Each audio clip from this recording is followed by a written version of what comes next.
sonido a mí ahora. ¿Por qué me sale todo este sonido a mí ahora? Algo sigue mal esto. Este sonido a mí ahora. Celular.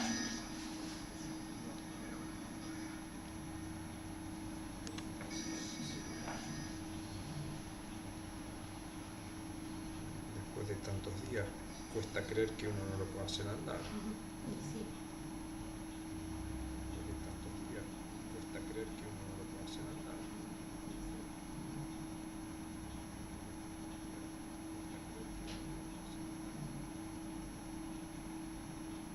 Pero está todo lejos, hasta esto está lejos.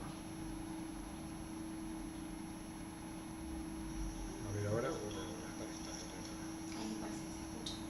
Ahí está. Ahora sí. Ahora sí. Ahora sí. Ahora sí. Bueno. Bueno.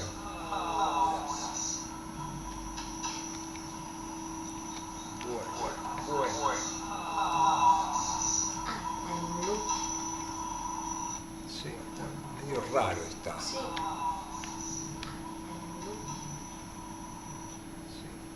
Medio raro está. Ahí se escucha, pero ¿se escucha bien o se escucha cualquier cosa?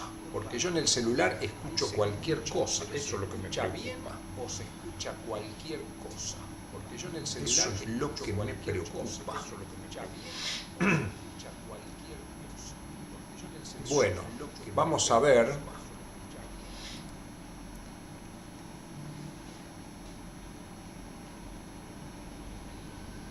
Vamos, con eco se escucha, pero probablemente porque tengo activado eso, debería escucharse sin eco. Ya vamos a ver. Se escucha perfectamente, ahí lo arreglamos. Entonces, bueno, esperen que voy a hacer callar a mi perro. Termina, Wally.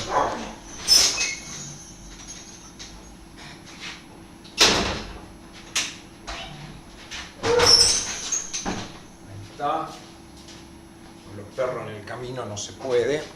Entonces se escucha perfectamente. Bueno, gracias, Lautaro. Entonces, vamos a arrancar con la clase que tenemos, que hoy es diagnóstico por imagen aplicado al sistema nervioso. El eco debe ser porque tengo el celular, pero ya lo apagamos. Así es. Así que bueno, vamos a poner la presentación con todos estos problemas que tenemos y vamos a ver si podemos arrancar. Muy bien, entonces vamos a ver. Esto en realidad no lo necesito. Vamos a ver si logramos acomodarlo. Ahí estaríamos.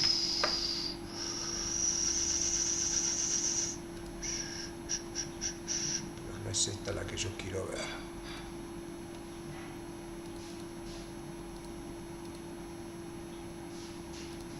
Hoy viene todo muy dificultoso.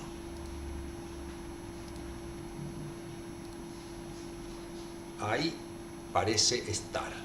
Así que bueno, Silvina Vaquero va a seguir con la clase sobre diagnóstico por imagen y vamos a ver si la podemos llevar correctamente adelante.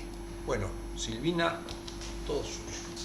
Yo voy a, para que no haya eco, lo voy a ver de otro lado. A ver si está bien. Bueno, buenos días. Como dijo el profesor, mi nombre es Silvina Vaquero. En la clase de hoy vamos a dar diagnóstico por imágenes aplicado al sistema nervioso central. Y estos son los temas que me propuse charlar con ustedes en el día de hoy. Una breve introducción sobre el estudio del sistema nervioso, la tomografía computada y la resonancia magnética. A estos dos métodos por imágenes les vamos a dedicar un poco más de tiempo, ya que son los métodos que más se utilizan o que mayor rédito de información brindan a la hora de estudiar un paciente con problemas a nivel del sistema nervioso central.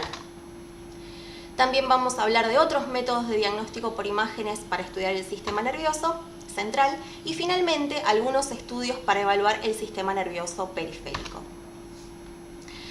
A modo de introducción, si nosotros queremos estudiar el sistema nervioso, tenemos dos grandes posibilidades. Una es estudiar el líquido cefalorraquídeo, esto nosotros ya lo estudiamos en la cuarta clase de este curso, pero para recordar se puede hacer un análisis físico, químico, citológico, microbiológico, etcétera, de este líquido cefalorraquídeo y nos va a brindar información, por ejemplo, en el caso de infecciones. Y también tenemos la posibilidad de estudiar el sistema nervioso gracias a las imágenes. Y a esto nos vamos a dedicar en la clase de hoy. Las imágenes nos van a brindar información sobre la forma, el tamaño, la ubicación de diferentes estructuras, sean estas normales o no. Porque, por ejemplo, yo puedo estudiar la forma, el tamaño y la ubicación del cerebelo, que puede ser normal, pero también puedo evaluar en caso de hemorragias, de masas ocupantes de espacio, etc. Esto ya entrando, por supuesto, dentro de la patología. Entonces hoy vamos a ver este segundo punto porque el otro ya lo estudiamos en la clase número 4. Vamos a empezar, según la agenda que nos habíamos planteado, con la tomografía computada.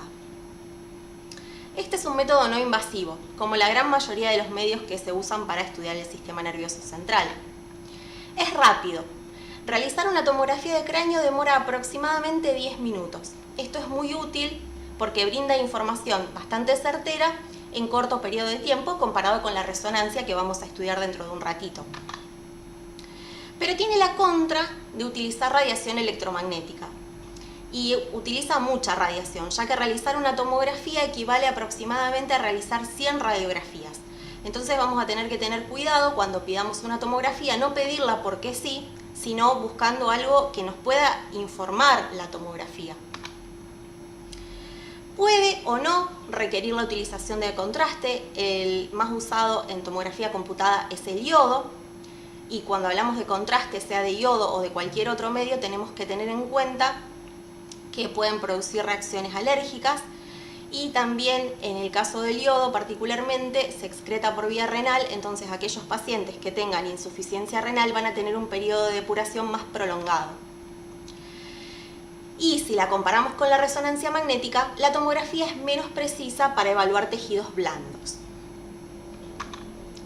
En esta imagen vemos un tomógrafo.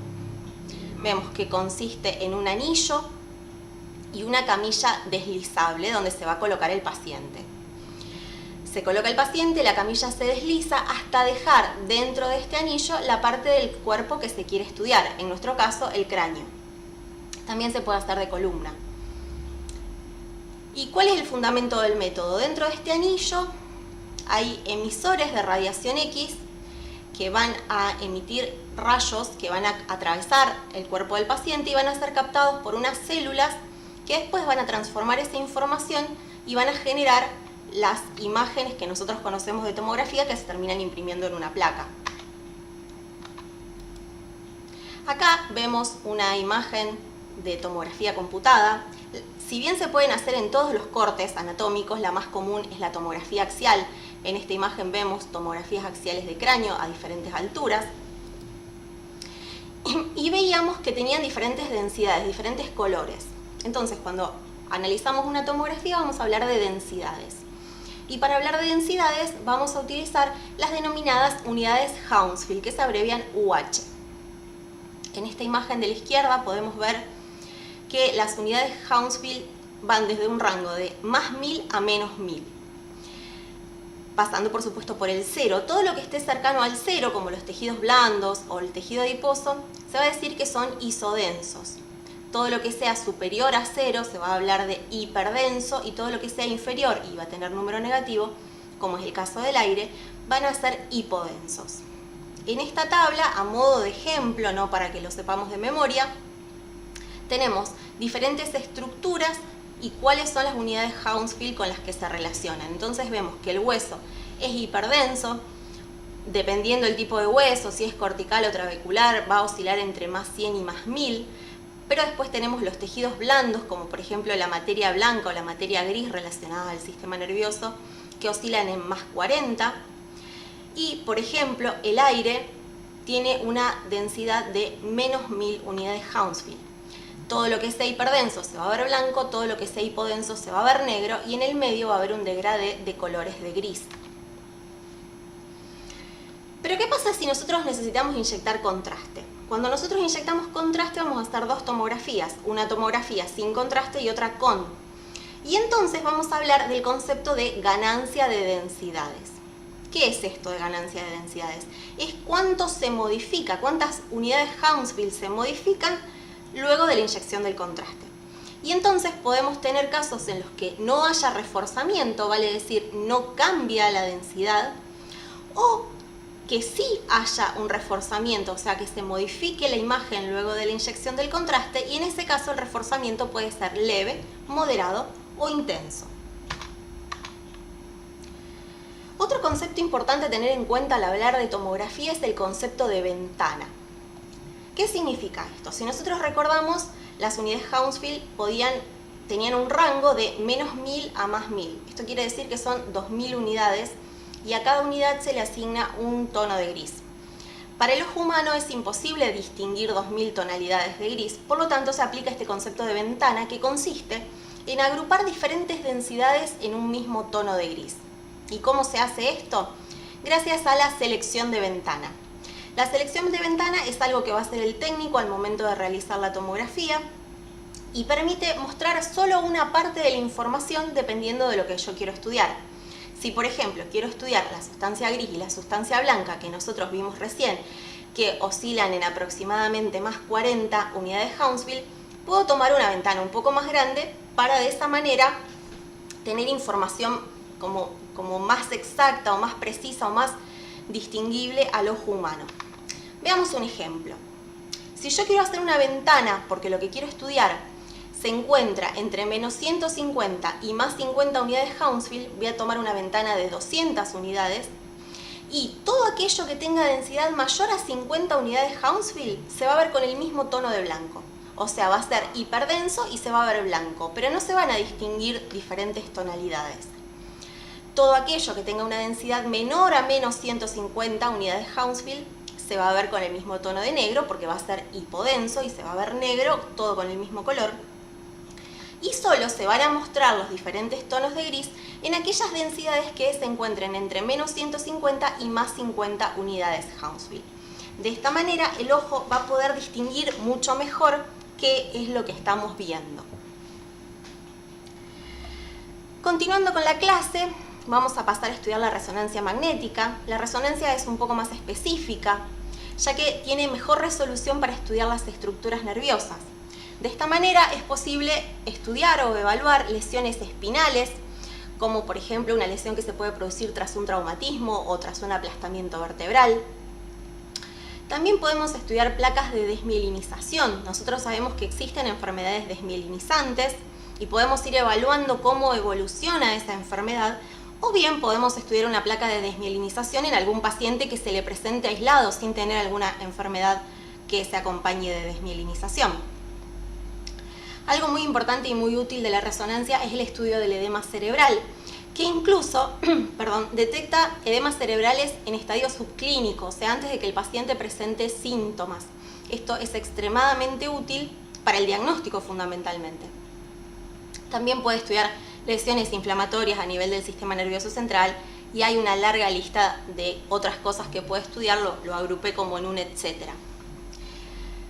La resonancia es un método seguro y también es indoloro. No emplea radiación, emplea un campo magnético y ondas de radio. ¿Y cuál es el fundamento de la técnica? Se emplea un campo magnético que excita los átomos de hidrógeno que se encuentran presentes en nuestro organismo y esos átomos brindan una información que es captada por unos sensores que finalmente se van a traducir en las imágenes que nosotros después analizamos de una resonancia magnética. ¿Cuál es la principal desventaja? El tiempo.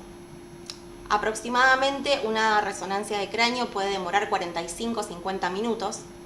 Esto es un tiempo extremadamente prolongado si tenemos en cuenta que el paciente se tiene que quedar quieto durante esos 45-50 minutos, para lo cual muchas veces se utilizan fijadores para que mantenga la cabeza quieta, porque si se mueve se van a producir artefactos en las imágenes que van a dificultar la interpretación. Entonces, como lleva mucho tiempo, muchas veces es necesaria la utilización de sedación para que el paciente aguante esos 45-50 minutos y no se mueva. puede requerir el uso de contraste, no es necesario, y en el caso de la resonancia el más utilizado es el gadolínio. La tomografía no tenía contraindicaciones o prácticamente no tenía ninguna, sin embargo la resonancia sí tiene. ¿Y cuál es esta contraindicación principal? La presencia de elementos metálicos dentro del organismo, como pueden ser marcapasos, endoprótesis cardíacas, clips ferromagnéticos para aneurismas, prótesis articulares, etc. ¿Y por qué es una contraindicación? Porque gracias al campo magnético estos elementos metálicos se pueden sobrecalentar y producir lesión tisular, o bien se pueden desplazar produciendo alguna lesión en algún sector del organismo o alguna alteración en la salud del paciente. Estos son los resonadores que existen en la actualidad. Hay dos imágenes, el de la derecha es un resonador cerrado, es el tradicional, el clásico. Tiene, si lo vemos a simple vista, una estructura bastante parecida al de la tomografía, ya que consta de un anillo y una camilla desplazable donde se va a ubicar el paciente. Sin embargo, la principal diferencia que tiene es que es mucho más profundo. Entonces, al resonador tiene que ingresar prácticamente la totalidad del cuerpo del paciente. Esto lo vuelve complicado en el caso de pacientes que tengan claustrofobia. Entonces, para esos casos se inventó el resonador abierto, que cumple la misma función. Lo que está dentro del anillo acá está en esta estructura, que son esos campos magnéticos que van a generar la excitación de los iones hidrógenos en el cuerpo, y acá se coloca el paciente. La camilla también se desplaza para que la zona de evaluar quede en directa o en estrecha relación con este sector donde se produce la radiación. Perdón, el campo magnético, no la radiación. Y en el caso de los resonadores cerrados, muchas veces se le da al paciente un pulsador para que en caso de que se sienta mal pueda pulsar, y entonces se suspende el estudio hasta que se sienta un poco mejor. Acá vemos una imagen de resonancia magnética y vemos que una aparece como si fuese el negativo de la otra, que los colores, si miramos a simple vista, están como cambiados. Y esto se debe a un concepto que vamos a ver en un ratito, que es el de secuencia. Pero podemos ver que se estudia perfectamente bien, se ven muy claramente todas las estructuras que conforman el sistema nervioso central, el encéfalo en este caso. Cuando hablamos de resonancia, antes hacíamos referencia a la densidad en tomografía, ahora vamos a hablar de intensidad. Y la intensidad, que también son tonos de gris, que oscilan del blanco al negro, en este caso van a depender de la energía que absorben los núcleos de hidrógeno del organismo. Dependiendo de la energía que absorben, se va a producir el color en la resonancia. Y las imágenes pueden ser ponderadas, pueden tener diferentes secuencias, que las dos más comunes, y a las que vamos a hacer referencia en esta clase, pero no las únicas, son T1 y T2. Acá vuelvo a mostrar la misma imagen que les mostré recién. La imagen de la izquierda está ponderada en T1, la imagen de la derecha está ponderada en T2, y les pinté con color aquellas estructuras que cambian cuando nosotros analizamos la imagen en T1 y en T2, cambian la intensidad. Entonces, por ejemplo, si nosotros vemos acá los ventrículos, vemos que están negros, o sea, están hipointensos. Nosotros sabemos que en los ventrículos hay líquido cefalorraquídeo, o sea, hay agua.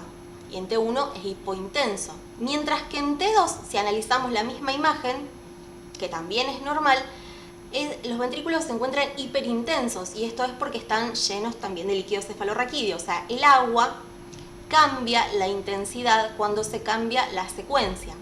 No pasa lo mismo con el hueso. Si nosotros vemos acá el hueso, está hipointenso, está negro en T1, pero también está negro en T2. Entonces, nos ayuda por ahí a diagnosticar que eso que estamos viendo es hueso. Por supuesto, si nosotros vemos una imagen clásica, normal, sin ninguna patología, es fácil darse cuenta de las cosas, pero cuando a estas imágenes le ponemos alguna patología, alguna lesión o algo que no se encuentre dentro de la normalidad, es donde aparecen los problemas y es donde nos ayuda mucho esto de las secuencias.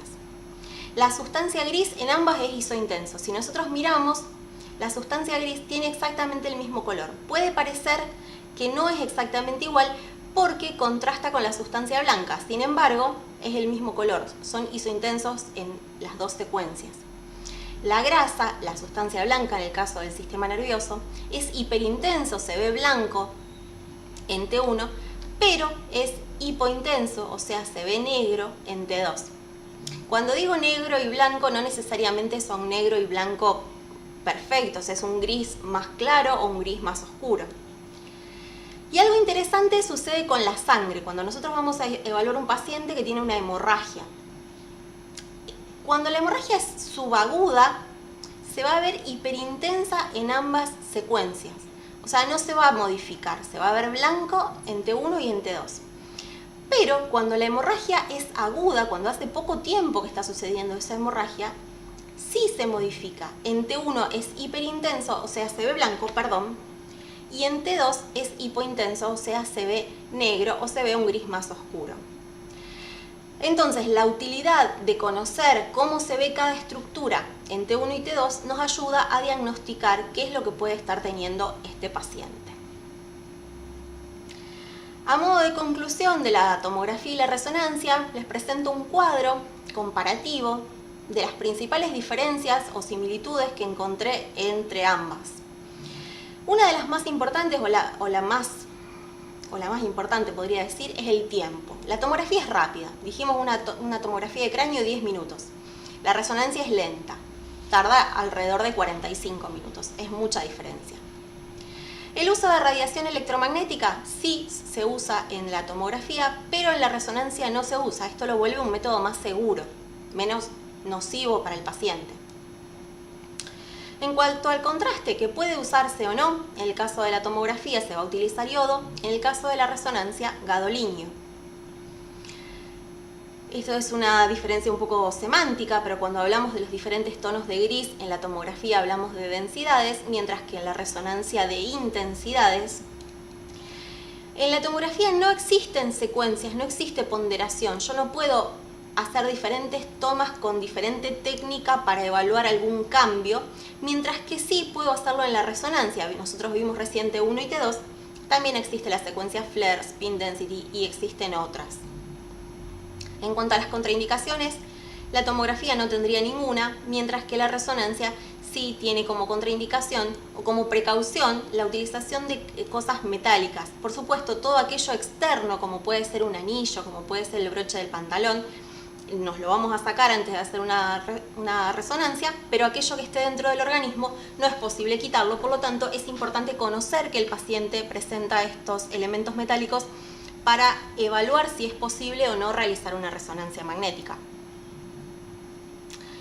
Siguiendo con la agenda, vamos a hablar sobre otros métodos de diagnóstico por imágenes para estudiar el sistema nervioso central, quizá un poco menos comunes, un poco menos utilizados, pero no por ello no útiles. La radiografía simple estudia el continente, no el contenido. ¿Qué quiere decir esto? Estudia los huesos que contienen al sistema nervioso, pero no puede evaluar el contenido. Acá vemos una radiografía simple de perfil de cráneo y columna. Podemos evaluar perfectamente bien el hueso, la indemnidad del hueso, pero cuando queremos evaluar el encéfalo se ve una masa gris que no brinda mayor información. Pasa lo mismo al evaluar la columna vertebral. El problema es que emplea radiación X, mucho menos que la tomografía computada, pero también es importante tenerlo en cuenta. Y las imágenes, según la absorción de la radiación, nos van a brindar una imagen radiopaca o radiolúcida. Lo radiopaco se va a ver blanco, como por ejemplo el hueso. Lo radiolúcido se va a ver negro, como por ejemplo el aire. ¿Cómo funciona esto?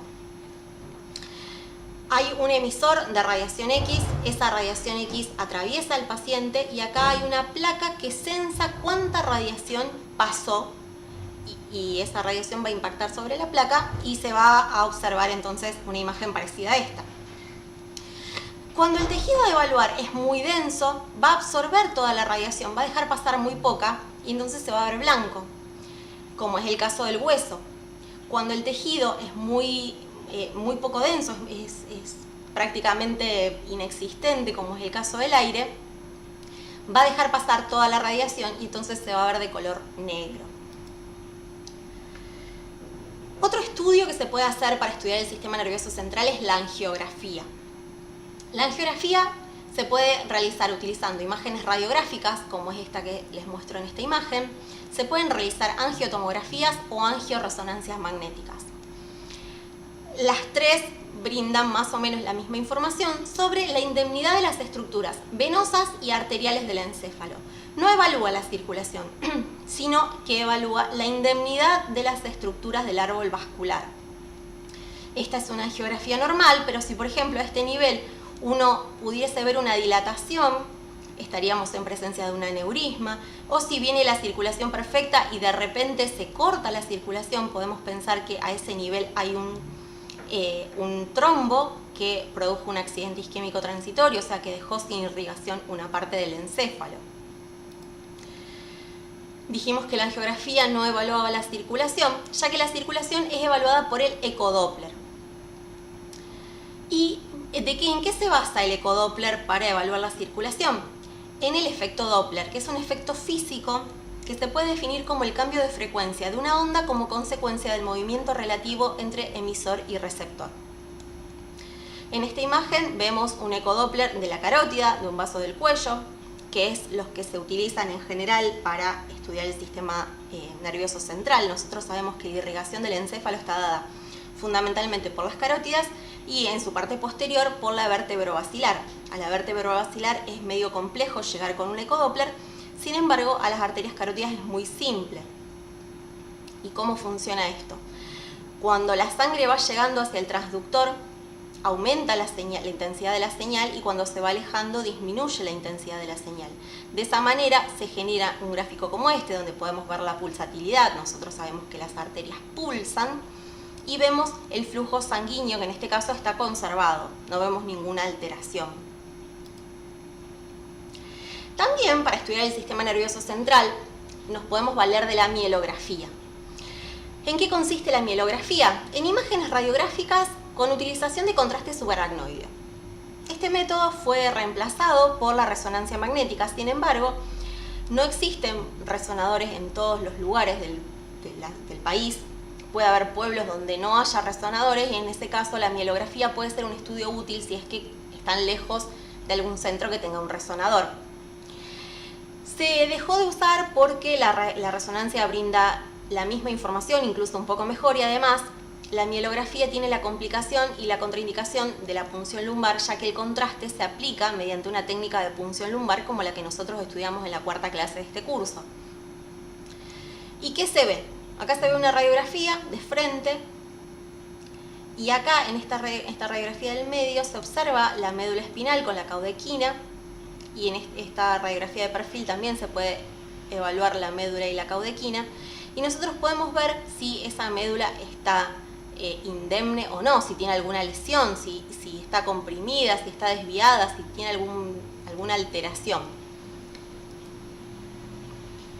Para seguir evaluando el sistema nervioso, otra opción que tenemos es la electroencefalografía. Sin embargo, acá no nos brinda información sobre alguna estructura, sino sobre la función bioeléctrica del sistema nervioso central. Es algo equiparable a lo que sucede con el electrocardiograma para estudiar el corazón. Y se basa en la colocación de electrodos que se colocan sobre el cuero cabelludo y evalúan los cambios eléctricos, brindando un trazado similar a este con diferentes ondas dependiendo qué sensor se active, dependiendo si el paciente está con los ojos abiertos o cerrados. El técnico que lo realiza le va pidiendo al paciente que realice diferentes acciones y en función de eso se realiza este trazado que brinda información sobre la función bioeléctrica del sistema nervioso. Entrando en la medicina nuclear, tenemos la tomografía por emisión de positrones, que también se la conoce como PET. En este caso se emplean radiosondas o radiofármacos, también lo pueden encontrar. El más común es la fluorodesoxiglucosa. Este es un isótopo radioactivo que se va a relacionar con el metabolismo de la glucosa del cuerpo humano. Entonces, esta radiosonda va a emitir radiaciones que van a ser captadas por el tomógrafo y van a brindar una imagen semejante a esta. ¿Cómo se lee esto? Lo rojo es una alta actividad metabólica, lo anaranjado es un poco menor, lo amarillo menos, y así siguiendo como el espectro lumínico, llegamos a la parte azul donde tenemos la menor actividad metabólica. ¿Para qué es útil esto? Fundamentalmente para diagnosticar tumores. Nosotros sabemos que los tumores son metabólicamente muy activos. Entonces, si por ejemplo a este nivel nosotros tuviésemos una imagen bien roja, esta es una tomografía por emisión de positrones normal, pero si tuviésemos una imagen, por ejemplo, a este nivel bien roja, podríamos estar pensando en la existencia de un tumor en este sector. Por supuesto, todo se debe complementar con la clínica, siempre. Y el otro método de medicina nuclear que tenemos, y el último que vamos a estudiar en la clase de hoy para evaluar el sistema nervioso central, es el SPECT. En este caso, valora la perfusión del sistema nervioso mediante la realización de imágenes tomográficas. También requiere de fármacos radiotrazadores que deben atravesar la barrera hematoencefálica para poder llegar al sistema nervioso central, y se brinda información, como en esta imagen. Acá tenemos un SPECT normal, donde también, dependiendo del color que presente la imagen, se puede conocer o se puede inferir cómo está la perfusión de ese sector del sistema nervioso. Y el último tema para charlar en el día de hoy es algunos estudios para evaluar el sistema nervioso periférico. Si bien es mucho más común estudiar el sistema nervioso central, porque las patologías que presenta son más comunes y además de ser más comunes suelen ser más graves, no nos debemos olvidar que también tenemos un sistema nervioso periférico que puede requerir ser evaluado. En esta clase vamos a charlar solamente de dos métodos, existen muchos otros, y uno de ellos es la electromiografía. ¿En qué consiste?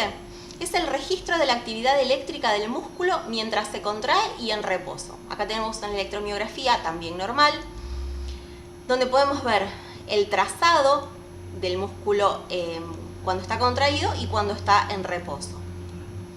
¿Y para qué sirve? Permite diagnosticar las causas de debilidad neuromuscular. Cuando un paciente tiene una debilidad muscular, ayuda a determinar si esa debilidad obedece a un trastorno nervioso, a un trastorno muscular o a un trastorno de la unión neuromuscular. Entonces, si bien se vincula con el músculo, permite diagnosticar algunos problemas a nivel del sistema nervioso periférico. Y también tenemos un estudio de la conducción nerviosa. ¿Y en qué se basa esto? Se estimula un nervio periférico con choques eléctricos. Luego de la estimulación se registra el tiempo que sucede hasta el inicio de la contracción y se produce un trazado parecido a este. ¿Qué sucede? Si el tiempo hasta el inicio de la contracción es normal, podemos pensar que ese nervio y ese músculo están indemnes. Sin embargo, si el tiempo es mayor, podemos pensar en alguna enfermedad desmielinizante. Por ejemplo, nosotros sabemos que la mielina acelera el tiempo de conducción nerviosa. Entonces, si hay mayor tiempo de conducción nerviosa, podemos pensar que a ese nivel puede haber alguna alteración en la mielinización. Y para terminar, un breve resumen. Recordarles que existen múltiples métodos de diagnóstico por imágenes, que la clínica siempre es soberana, o sea, nosotros vamos a pedir los estudios que consideremos en función de lo que vemos en el paciente que tenemos frente. ¿Por qué? Porque el que no sabe lo que busca no entiende lo que encuentra, y entonces no tenemos el derecho de pedir todo lo que se nos cruce por la cabeza, porque si no sabemos para qué funciona y no sabemos qué estamos buscando con eso, es muy probable que no entendamos el informe, la respuesta que nos brinde ese estudio.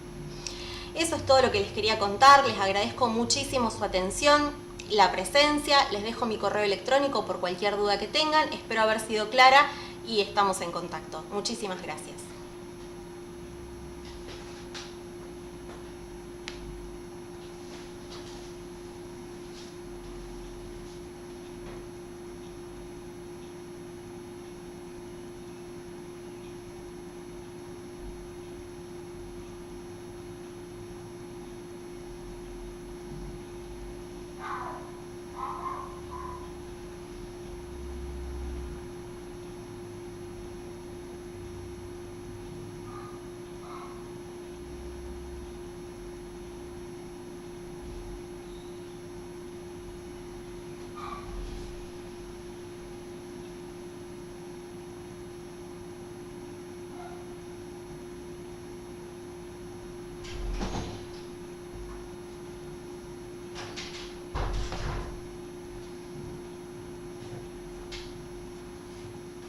Bueno, muy bien. Hemos terminado. Hemos terminado. Bueno, pero todavía no. A ver si están acá sobrevivientes. Vamos a ver. Bueno. Finalmente. A ver, vamos a ver cómo estamos. Bueno, se ve que les ha gustado a los presentes la clase. Bueno, salvado los problemas iniciales, que afortunadamente siempre hemos logrado salir adelante, la clase de hoy salió magnífica y sí, realmente es muy interesante. Bueno, esta es la última clase del curso. La semana que viene, el sábado, va a ser el examen, ya vamos a informar. El examen va a ser un examen que va a tener 10 preguntas sugeridas. Vamos a intentar hacerlo que se rinda en el mismo horario, durante una hora de tiempo para rendirlo. Pero bueno, le vamos a informar por Classroom eso, pero sí seguro rendimos la semana que viene y habría un recuperatorio a la otra semana. Así que bueno, arreglo un par de cosas y informamos lo antes posible. Así que bueno, vayan estudiando y gracias por acompañarnos en todo este curso, en la primera edición del curso, que gracias a la presencia de ustedes y también bueno, a todos los docentes que me acompañaron. Yo hice más de coordinador en este curso y creo que salió fabuloso.